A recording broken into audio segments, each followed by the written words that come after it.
Hi everyone, Igor from Vinous Reverie Wine Merchant here in Walnut Creek, and it's time for the November Wine Club shipment overview. So first we'll start with the Adventurous Club, and the first wine for the White Wine Club is the Catarratto, which is the grape from Tasca della Morita.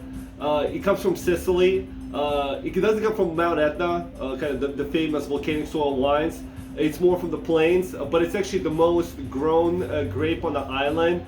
And it makes really nice, richer style wines, a lot of tropical fruit character to them, but great acidity, so it kind of balances some of the tropical fruit. So I think it's a great introduction to the fun local wines of Sicily, and especially this grape Catarratto. All right, the second wine in the White Wine Club is another great wine. It actually comes from Spain, from Bierzo region in northwest Spain. Right there next to Rias, the most famous sub-region where Albarino is made from.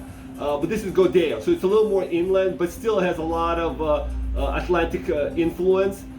In fact, Godello, it's lesser known grape, but a lot of wine professionals think that it might be the great white grape of Spain. Some of the producers that age it in oak make richer wines that are very comparable to white Burgundies, which is very high praise for wines like that.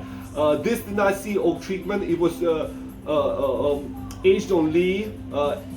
Not for those not familiar, it's the yeast cells, the kind of dead yeast cells from the fermentation.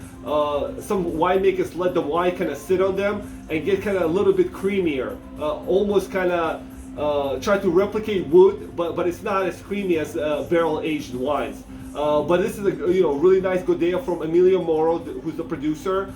And if you never had a Godello, I think this is a fantastic introduction to this great grape. So this is going to be the White Wine Club, and it's the wine in the mixed selections as well.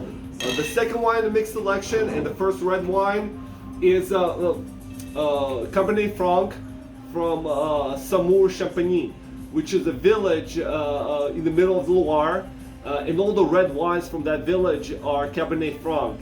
The most famous village for Cabernet Franc within that region is probably Chinon, but Saumur-Champigny wines, they're actually on limestone soils, which gives the wines kind of more richness than the typical Chinon wines. To me, they're like richer in style, deeper, so beautiful, I think, expression of Cabernet Franc, and this is a really nice introduction to the grape. So Cabernet Franc is the first wine, so it's the wine for the mixed clubs, and the first red for the red selections. The second red is very exciting. It's from Chateau Creusot, from it's a Grand Cru from St-Emilion. So Saint-Emilion is a famous village in the right bank of Bordeaux, and most of the wines from that village are very, very expensive. So I was actually thrilled to able to find a high quality wine to fit into the wine club. So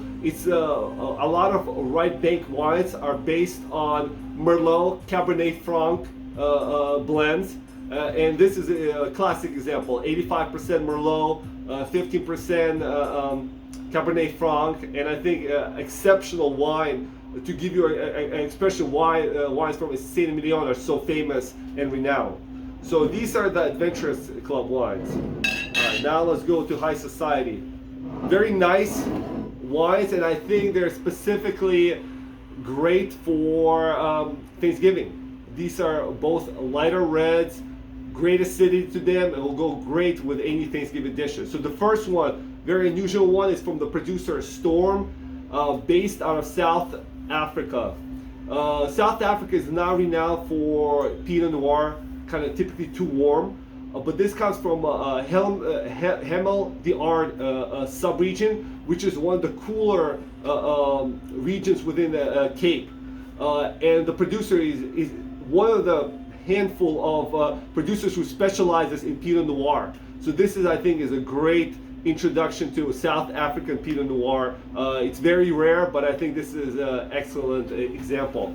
And the second wine in the High Society Club is Garnacha or Grenache from the Gredos mountains.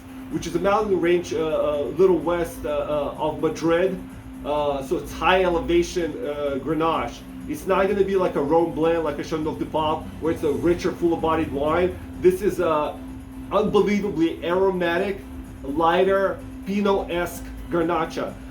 And the Spanish Garnachas, I think, are fantastic food pairing partners because of their beautiful acidity and aromatic. So I think, like I mentioned earlier, if you guys are going to have this for Thanksgiving, this is a great wine to have for Thanksgiving. So this is the overview for the club selections. I hope you guys all enjoy them, and I'll talk to you next time. Bye.